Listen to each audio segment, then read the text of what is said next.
All right, guys. Moving into a Q&A time.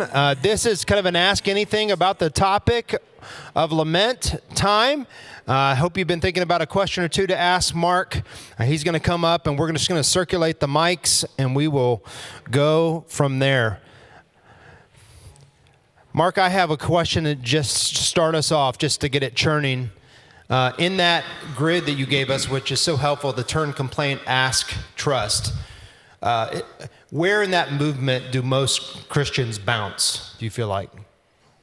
Yeah, most of them bounce initially at complaint. Yeah. Because it's just so unfamiliar. They're used to turning to God in prayer, Lord's Prayer. They're used to asking. They're used to trusting. It's the complaint thing. And to be honest with you, if you take out complaint, there is no lament. Like the essence of lament is the presence of the complaint. So helping people to be good complainers. It's one of the reasons why I left the word complaint in. Other people who have maybe written on lament, they use different words, different language, and that's fine. I wanted to keep it in because I want to push to have people understand in a sort of a legal courtroom sense, you have a complainant laying out, here's what's wrong. So that's where they tend to bounce. That's good. All right. Stefan and I are going to circulate the mics. Who's got a question for Mark? Yep. Stand, if you would, brother. Give your name and your church. I'm just going to hold the mic while you ask. All right. My name is Sammy. I'm from True Love Church in Central Phoenix. And my question is kind of two-parted. Is lament solely for when, I guess, something happens that we have no control over, as in like grieving? Or can we add like if it's our own sin, something like, Psalm 51 and David, does that have to do with lament as well? I know we kind of looked into the website and it said that Psalm 51 was a lament. So kind of what's the difference there and kind of in that? So yeah, great question. And you had two questions or just one? I guess that was one and two, I guess. Okay, very where does Psalm 51? great. Yeah, so there's four categories of lament. You have personal lament, you have corporate lament, you have imprecatory lament, which is when injustice has been done to you, and then there's repentant lament, which is, hey, I've done wrong and need to acknowledge it. In fact, really, the entire book of Lamentations is a combination of both circumstantial and the acknowledgement that we have erred. We're getting what we deserve because, and it's also a little more complicated than that, because the corporate lament of Lamentations is the whole society is getting the effects of our collective waywardness, and how do we talk about that? And in a sort of Eastern mindset that we're all in this together, they're lamenting what's taking place. So we can even have some conversations about the difference between sort of an Eastern mindset versus a Western mindset, even as we approach lament. But there are a number of lament psalms. If you look in the back of the Dark Clouds, Deep Mercy, I have a list of the various kinds of lament, and you'll see that Psalm 51 is the first of, or the most well-known of a number of repentant oriented laments. How do you talk about your sin? And additionally, how do you maybe even lament the presence of sin in the world instead of it just being, man, I really blew it, like I'm still a broken person, and so how do you even regularly pray through repentant like laments, both as a way to engage in your needs for further sanctification and as a bit of an inoculation for having to pray this when you've really royally messed up. It's kind of good to know this is the language that you would use. And it's a reminder, may I not be named among those who have to pray this over, my marriage after being unfaithful and blowing it. So those they're good, not only reactive laments, but they're good discipleship laments in advance. All right, who's next?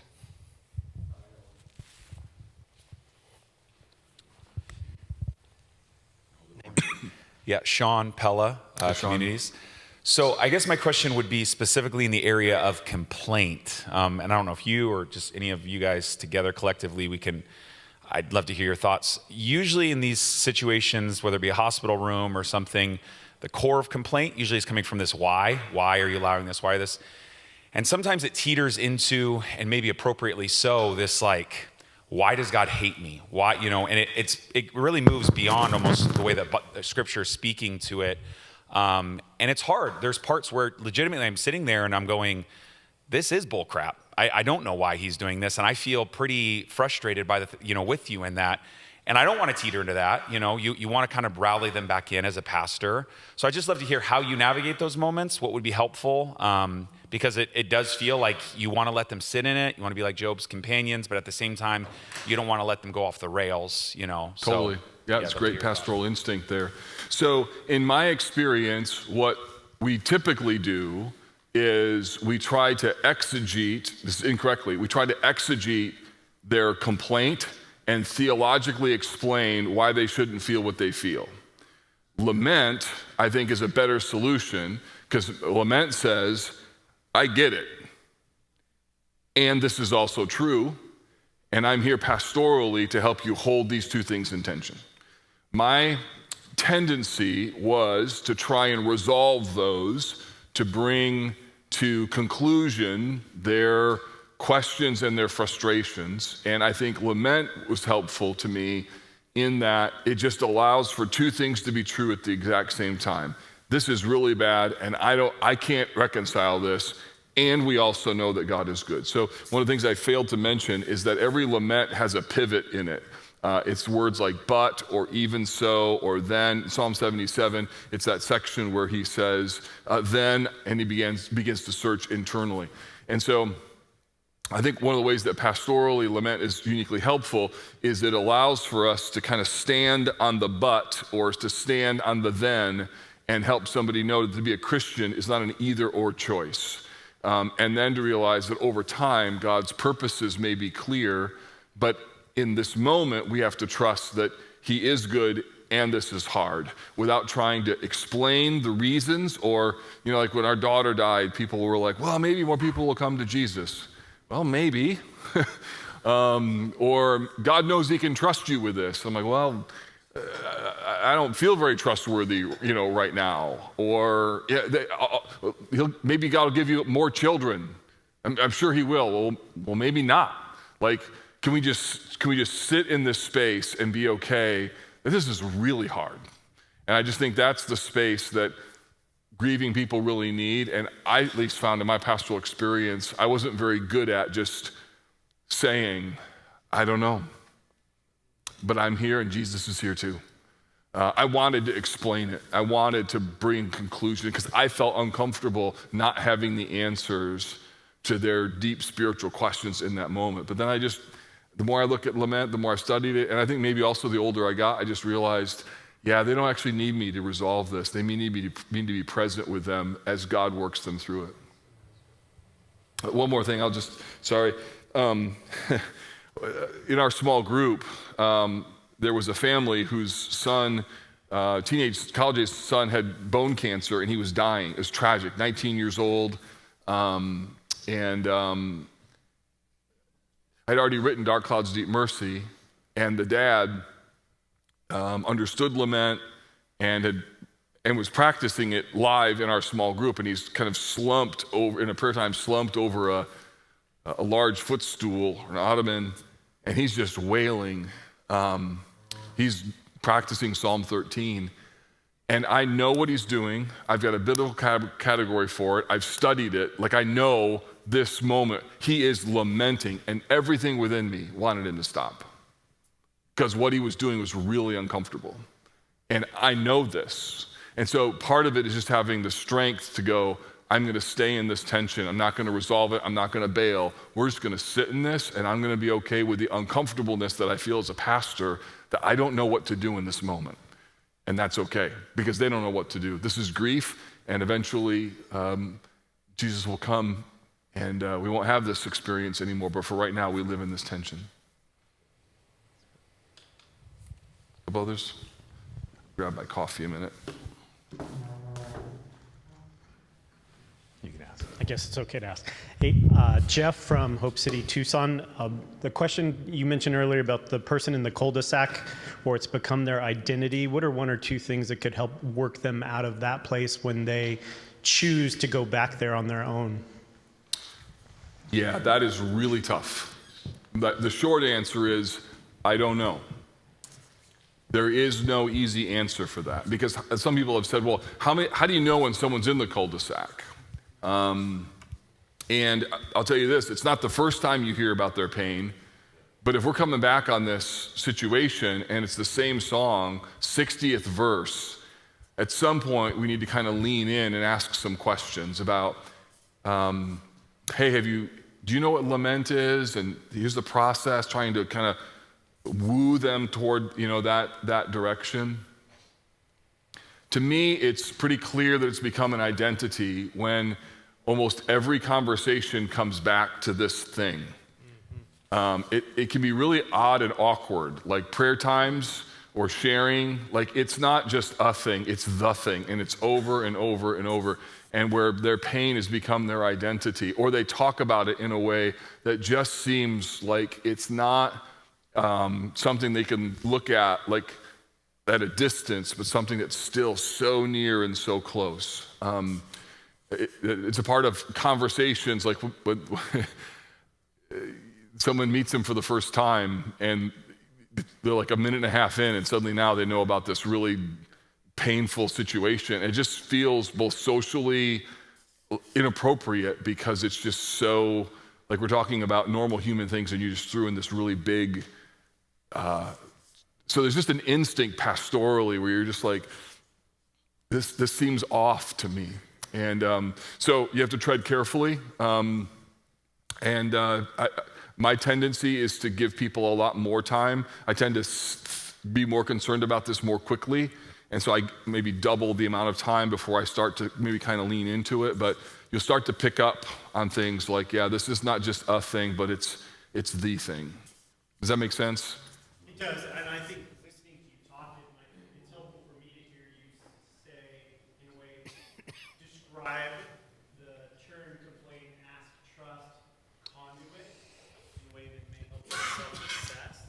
Because I think apart from seeing that, hearing you say that, for them, they just keep going back to it. But I think hearing you describe that process to me, it's like, oh, it's a piece of something more. It is a conduit. It's not cul-de-sac. Yeah. I do think hearing that process is helpful. There's some people in my experience, as they kind of walk through difficult moments, they do it like this: turn, complain, ask, trust. And then they turn, complain, ask, trust. They're making progress. Turn, complain, ask, trust. Like, they're making progress in counseling or in life. There's other people who do it like this: turn, complain, turn, complain, turn, complain, turn, complain, turn, complain, ask.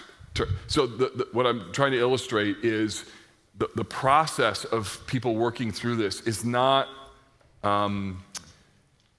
entirely predictable. And so we have to give people grace that they're walking through this in their own way. The other tendency is that we tend to overlay how we would process and how other people should process it. And we just have to be careful to not do that. I have a bias. I think that we have historically shut down that process too quickly. And so I tend to give people more slack, if you will, to be able to work through some of those things, to be able to sort of just trace it, along with them. I do a lot of talking in this space with biblical counselors about homework assignments that you could give. One is, for example, to have them study a lament psalm and then write out their own lament and then sit down with them and have them read it to you. And as they continually lament, you'd be surprised how much progress they make as they're starting to get it out in a framework that's helpful. The cul-de-sac looks like they don't do it, they don't want to do it, they don't want to resolve it. And then the final thing, just contextually, I'll say, some not all pains are the same, right? So there are things that are so deeply painful that because of the extent or the length of what happened to somebody, it's going to take them a while to be able to work through it. And time doesn't mean identity. Identity it's something more visceral or connected to the foundation of who they are. So just because it's taking them a while doesn't mean that it's an identity issue. It could be just the depth of what's actually happened in their life, and they haven't had time or anybody who they felt like would care enough to let them process that with them.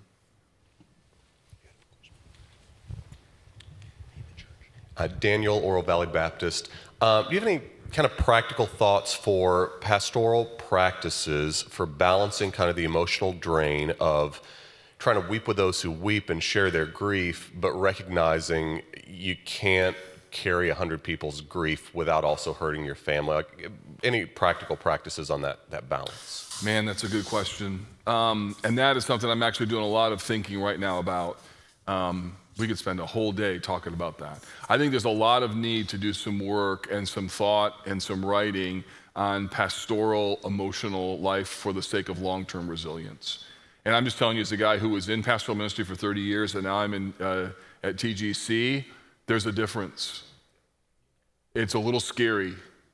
I didn't realize how emotionally taxing pastoral ministry was. Now, what I do is still emotionally taxing, but it's not the same. It's not the same. And I'm thinking about that reality. I think a couple things, just off the top of my head, would be one, is just to be sure that some of our emotional challenges are related to our good desire to help people, but realizing that at the end of the day, we may want to overhelp sometimes. We like the vision of being involved in life change, but if we're honest, we also like the feel of the Superman cape around our necks. And we gotta be careful that we decape and say, I need to give the Lord some time to work. Also realizing that depending on the level of the emotional situation that you're dealing with, you may need to create some additional capacity for renewal and rest. So knowing yourself even, there's some brothers who could go, take 3 of those kind of really emotional scenarios, and they're legitimately fine. It's not that they're stronger, they just, the way that God's wired them. Other brothers, 2 of those, and man, I'm done for a day. Another guy, 1, and that's not a statement of strength, it's just the reality of how God has wired us. And then I think also just knowing that it's okay, that you don't have to enter into the full emotional trauma of every person to be helpful pastorally. In fact, in some respects, you can help them best by acknowledging the reality of their pain, but you also keeping it just a little distant so that you can be helpful. You don't want, for instance, this is not a one-for-one comparison, but you don't want your surgeon, you don't want a trauma surgeon coming in and bawling their eyes out over a gunshot victim, even if he or she is emotionally traumatized by that moment. You want them to do their job, which is to do the surgery. And so in some respects, you have to keep some level of emotional distance to see the crowds, but not be like Jesus, and to feel compassion for them, but to not sort of go so far that you're not really able to serve them well. So, and I'm giving you thoughts that are underdeveloped. I think that's a space that we need to think a lot more about, because I think it's a key to resiliency and long-term pastoral ministry. So that'd just be some things to think about. Does that make sense? Any follow-up questions on that? Okay. Yeah, all the way in the back there. Got you, bro. Kedrick with Way of Grace Church. 2 answers ago, I don't. That answer might speak to this question too. But you had said something in your answer to the gentleman over there about somebody who might be caught in, I think the analogy you used is just that cul-de-sac sort of mentality when it comes to their pain or trauma. You said that it's something that they talk about. Even sometimes they'll just bring it into random conversations where it doesn't really have a place, a proper place. What about dealing with somebody, loving somebody, being in fellowship with someone, a brother or whoever, who might not talk about it, but anytime you ask, how are you doing? Like it comes to that, it's the same. They've been doing the same. They answer that question every single time the same way for years.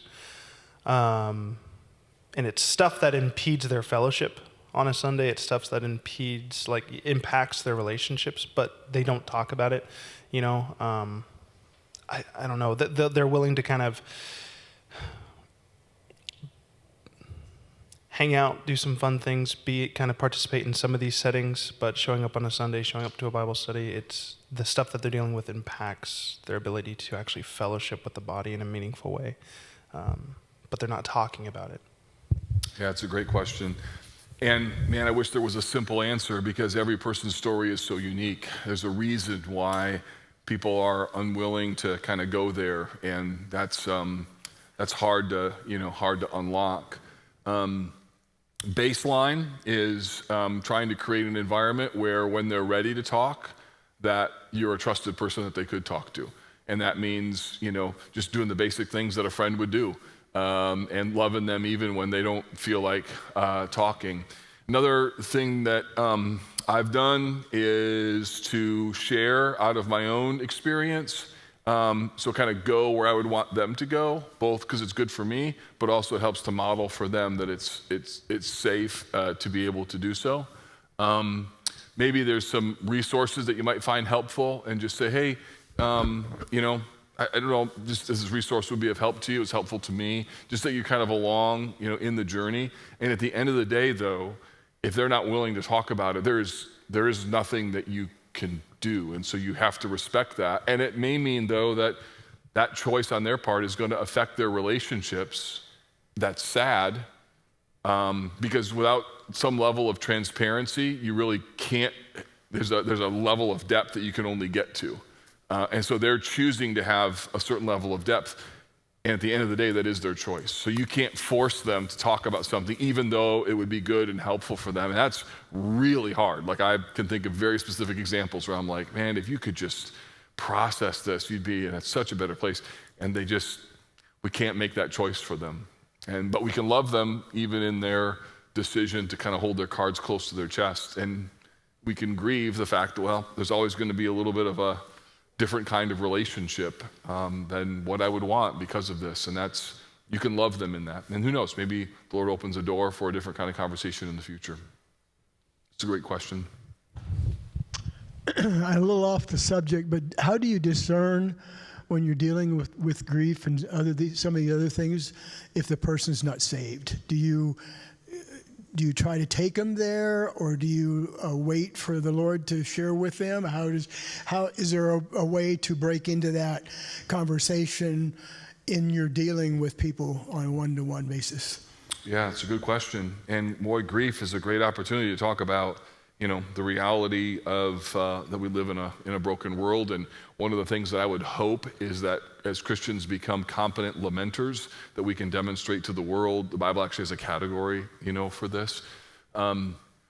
Ideally, as lament works, it ends up pointing to the ultimate resolution of all laments, which is the person and work of Christ and his return. Because I don't know what Psalms we're going to read in the new heavens and the new earth. I don't know what songs we're going to sing, but I know what we're not going to sing, because there will be no more reason for lament. Can you imagine that? No more.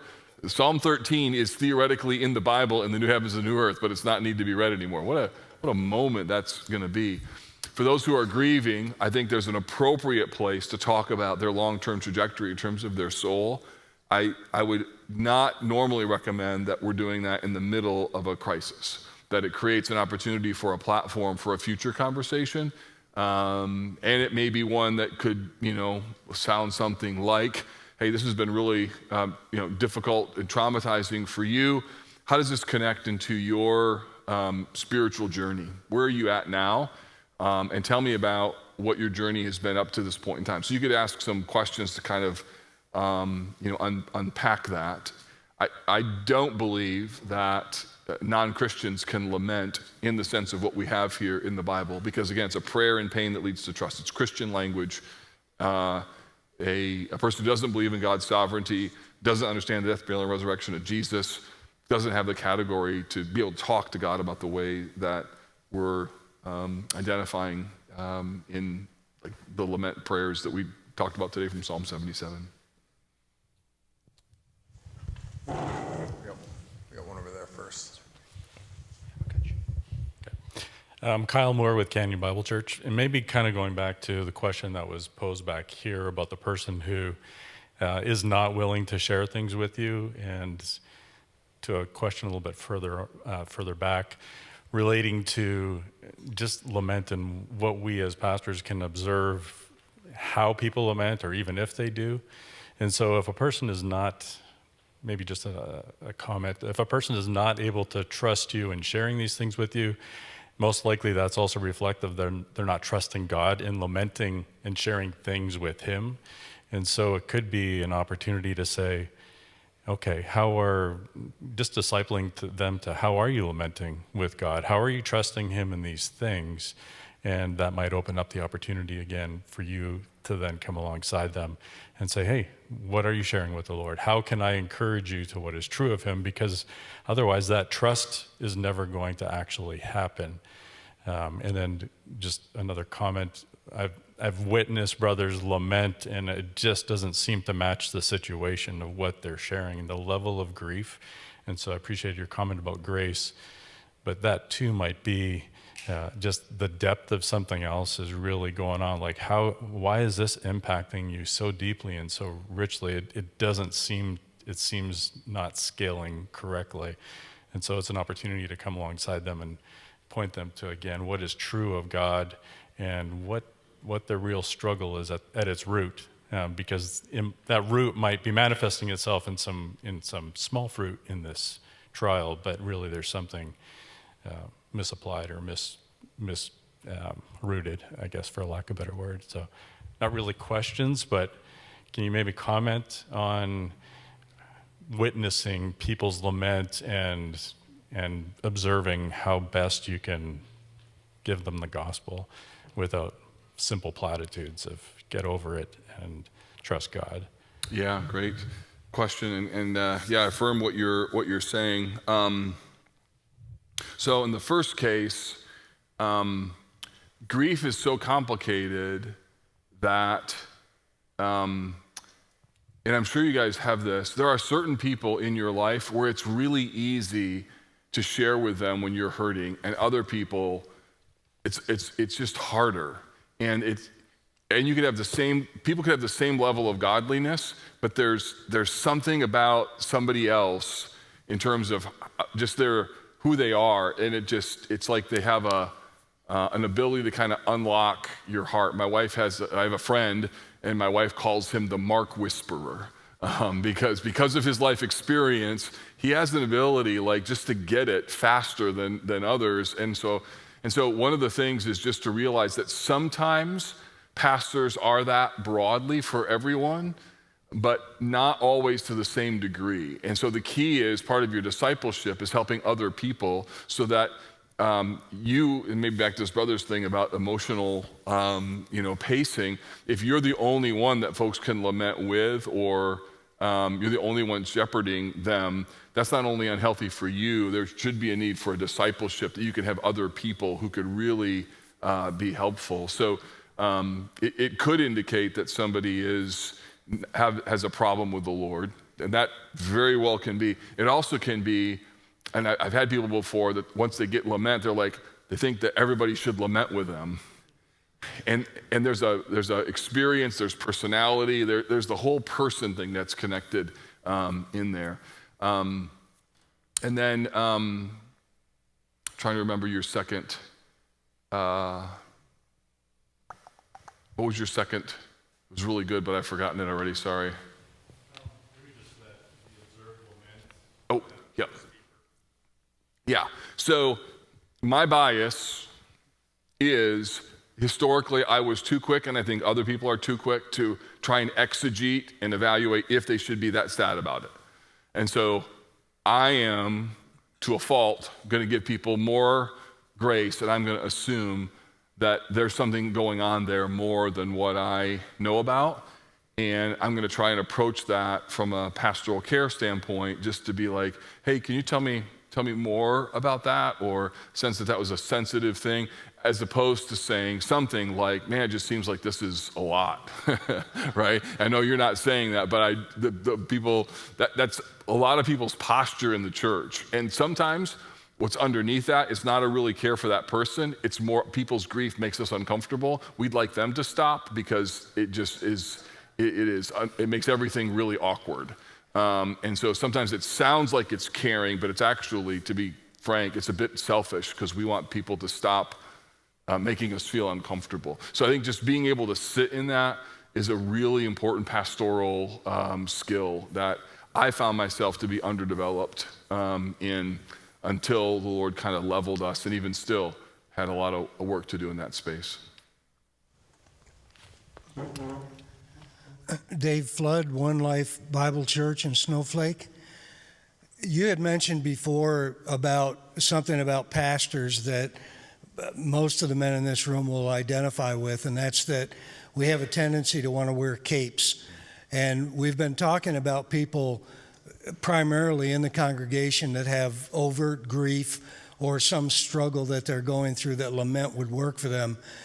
The tendency of pastors that are going through something is to hide it because they don't want to show any kind of spiritual or even emotional weakness. What are some of the telltale signs that someone like me could see in a pastor, in my pastor, that would help me first off to identify that he needs someone to come alongside, and secondly, then how do I approach him in a way that can help him into the lament process? Yeah, that's a really good question, and I think it depends upon the pastor's personality and the nature of your relationship. In some cases, it could be as simple as just saying, "Hey, here's a resource that I found helpful," and maybe 6 weeks later, just follow up. Could we have coffee and just talk? What about this resource book was insightful to you? I found it to be insightful, and or making yourself available just to say, "Hey, I would imagine that." Pastoral ministry at times can be just really hard and painful, and just want you to know I'm praying for you. And is there, maybe by thinking of a couple good questions that you could ask just to get a check on how the guy is doing. The hard part is that most of the time when there's a wall like that, that wall doesn't come down in a direct, there has to be a sort of a back door to come at that really directly. Like, "Hey, I feel like you're struggling with something and you're not grieving very well. Can you tell me about it?" That's not going to work. So it takes some care, because again, grief is really complicated. Or we could assume that they should be grieving in a particular way, and maybe they don't need to be, because that's our experience. And again, we tend to apply and overlay our experience onto other people. We think, boy, they should be doing it this way, when the reality is they might not. And so it's if you're picking up, grief is really complicated. And so I think we just take some time, walk carefully, context of relationship, asking good questions, leading with some, "Hey, what do you think about?" and see if those walls can come down a bit. Ryan with Missio Dei Church. What would be your advice to somebody who ends up in a situation where somebody is sharing something with you that is just so astronomically beyond any type of situation that you've personally suffered or experienced? How would you navigate that without pretending like you know what they're going through? Should you redirect them to somebody else? Should you focus on listening? So what's your advice for somebody who hasn't personally suffered an extreme amount, ends up in a situation with somebody who's just sharing an extreme amount of suffering? It's a great question. I actually think the reverse problem is more dangerous and more common. I actually think for you to be able to say to a friend, "I have no idea what you're going through. Thank you for sharing. I am so sorry. And is my battery dead? I am so sorry, and how can I help you?" is the best practice. I think it's more difficult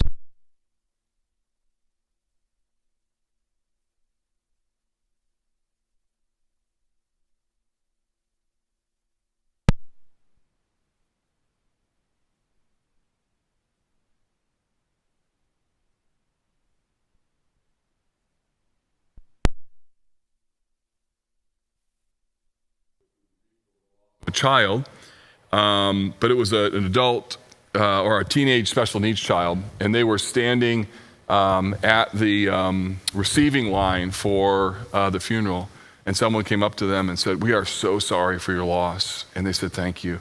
I said, "You know what, we really resonate. We know how you feel." And they said, "You do?" "Yeah, we do.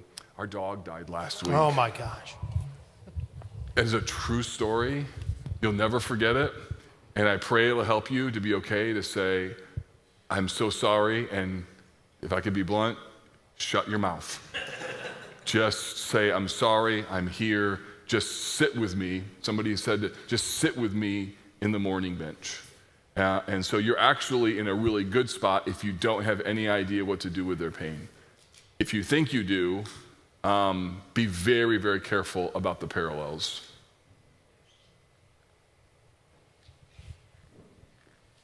Sorry, everybody. For a moment there, our power went out, and that's why all the audio cut It's out. all right, no problem. That was a pretty great brownout, so. Brian Morris, Maranatha Baptist Church. How would you recommend preaching through longer texts of lament? Kind of a bit of maybe context. My first year at my church, for the first 2 summers, I inherited a preaching schedule that had me in book 3 of the Psalms for 2 summers straight. And while it was good, it was hard because it was very dark, especially when we get to Psalm 88. And it almost felt at times like, for me, it was, to be blunt, a bit soul-sucking. And I even got that from some of my congregation. Is there a way you might recommend preaching on lament? Because preparing for suffering when you're suffering is the worst time to do it.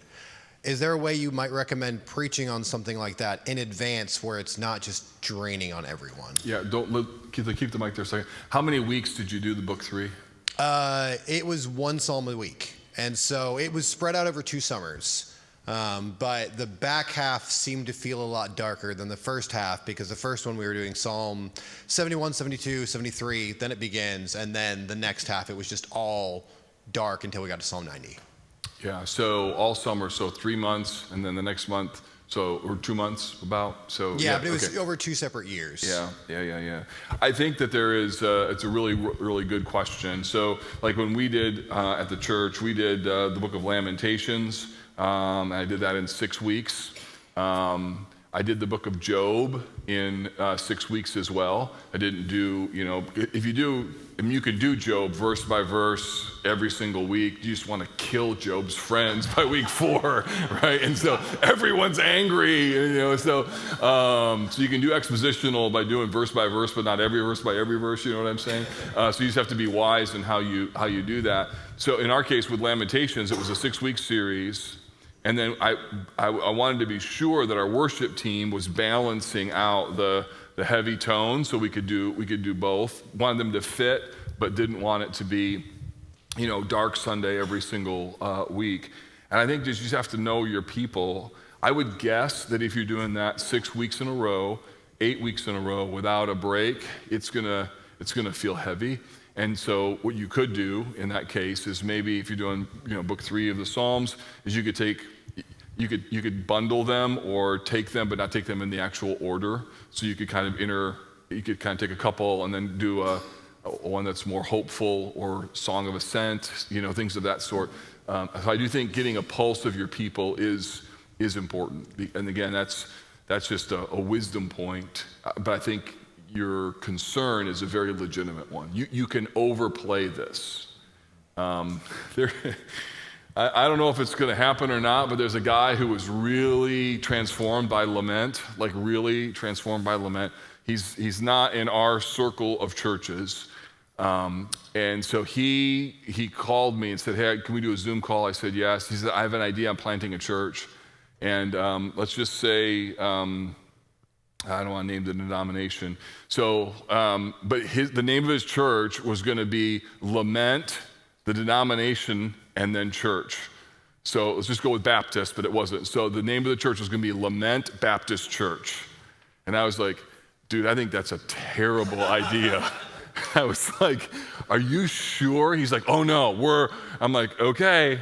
I mean, it's 1 out of 3. We're not 3 out of 3. And so to lead with that,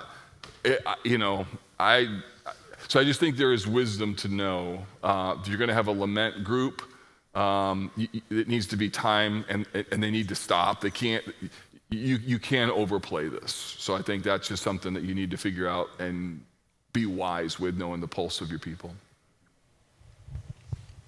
And don't name your church Lament Baptist Church, okay? It's just a bad idea. All right, guys, we've got time for two more, okay? Got one here, and if there's one more, go with it.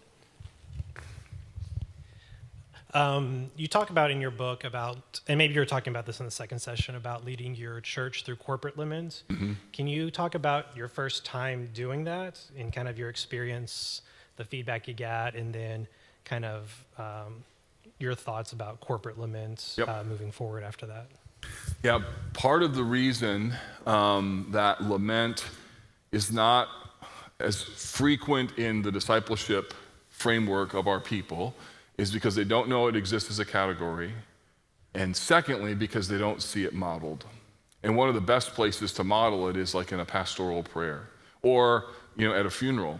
I don't know what your guys' experience is like, but mine was, and people prepared funerals, and like the worst thing anybody could do at a funeral was cry. A celebration of life, all these jokes, and I just like, somebody died, like why can't we just acknowledge, that doesn't be a whole service, but why is it that the expression of sorrow is so anathema in our, so we take that verse, sorrow, but those who have hope, but it's just all about, but those who have hope, but those who have hope. We don't actually realize that the sorrow is an important piece of that. So I think demonstrating what that looks like and what that sounds like. And so, even though I wrote Dark Clouds, Deep Mercy, it's not as though we would have a full-on lament prayer every 3 Sundays. But lament got into the framework of parts of our pastoral prayers. It's not like it informed every sermon, but we would acknowledge, even in the call to worship, there's some of you that are glad to be here today, and some of you that you barely made it to church today. And we're going to sing some songs that are going to resonate with some of you, and some of you, it's an act of faith to say some of these things today. And just calling out that there's a lot of people in the church who are really struggling, and then giving models of what that could look like. When there's a tragedy in the church that's big, or a tragedy that's happening nationally, there's opportunities to just lament that and to pray prayers that fit kind of the need of the moment. And then just figuring out as a pastoral team, how do we not only teach this, but also model it in helpful ways.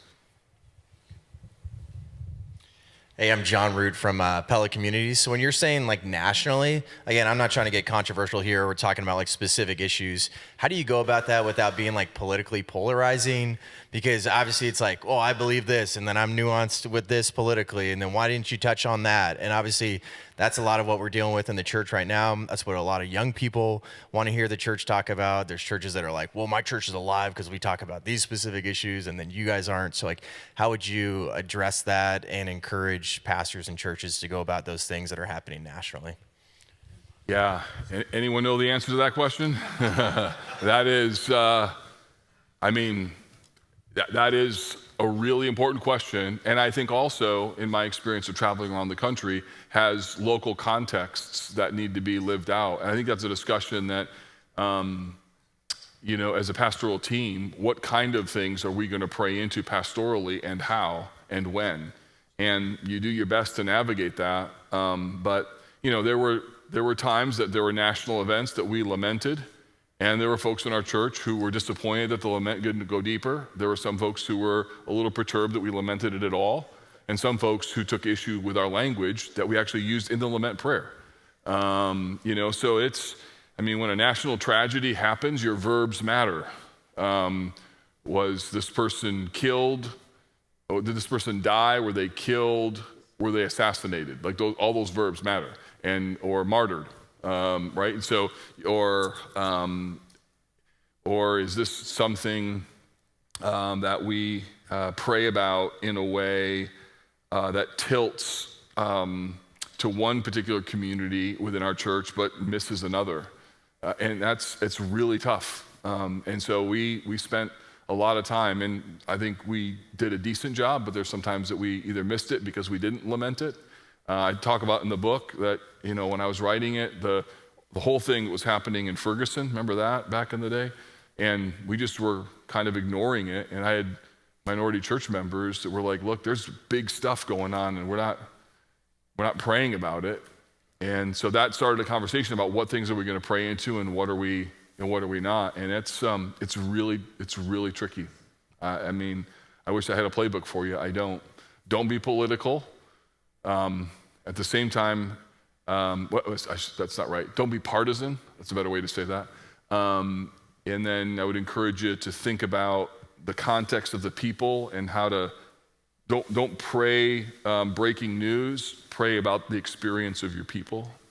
And then also realize that what you're reading up here needs to be contextualized down here. And sometimes our translation from here to here is bumpy because we're more attuned, and our people are more attuned to a global and national scene than they are to what's happening locally.